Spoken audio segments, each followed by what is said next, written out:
This is my book, Light on the Lotus Hill. It's a historical ethnography that documents the life of a Buddhist monk, Venerable Po Liang, who lived in pre-war Singapore.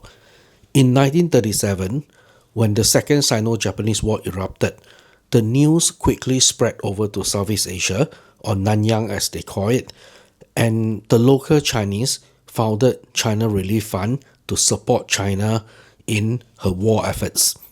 Venerable Po Liang was planning the second restoration of the monastery. When he was aware of the situation, he stopped his renovation, turned his efforts to raise money for the China Relief Fund. As the Second Sino-Japanese War progressed, the Chinese government was very worried about a sea blockade. Alternative supply lines has to be established. One of the ideas was to send war materials to Yangon and then transport them by rail. At the end of the Burmese Railroad, the Chinese had to build a road to connect Burma with the Chinese capital, and this was known as the Burma Road. When the Burma Road was being constructed, China Relief Fund was tasked to recruit drivers and mechanics to serve on the Burma Road.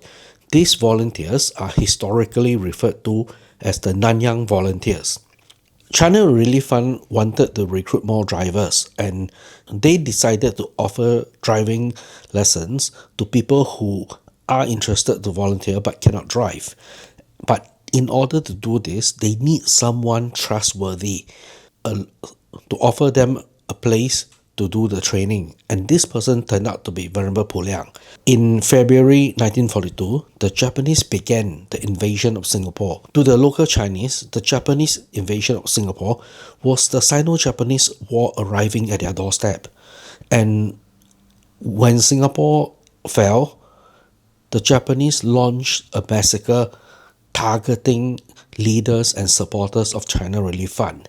And during this exercise, Venerable Po Liang was arrested and executed. I spent about 5 years conducting research. When I started this research, I did not have a specific idea what I wanted to do. I just went about collecting as much data as possible to find out what happened and to put them all together.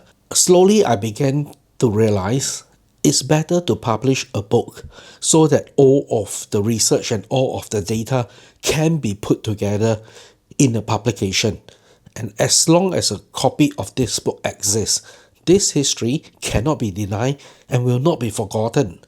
So that was how the idea of the book came about. That was where Cat Media came in to help. I prefer a style that is minimalist, but I also want a style that brings out a touch of 1930s Singapore and Southeast Asia. I think there is a timeless appeal with the design.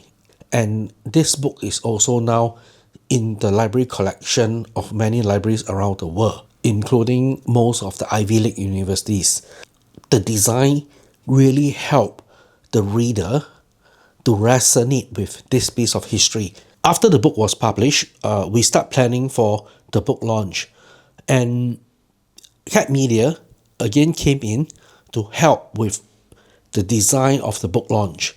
All the touch points have the same look and feel as the book. The overall ambience for the book launch is when people come in, they quickly relate to the design and kind of put people in the mood to understand this piece of history. I really appreciate the effort of Cat Media to help with this very meaningful project.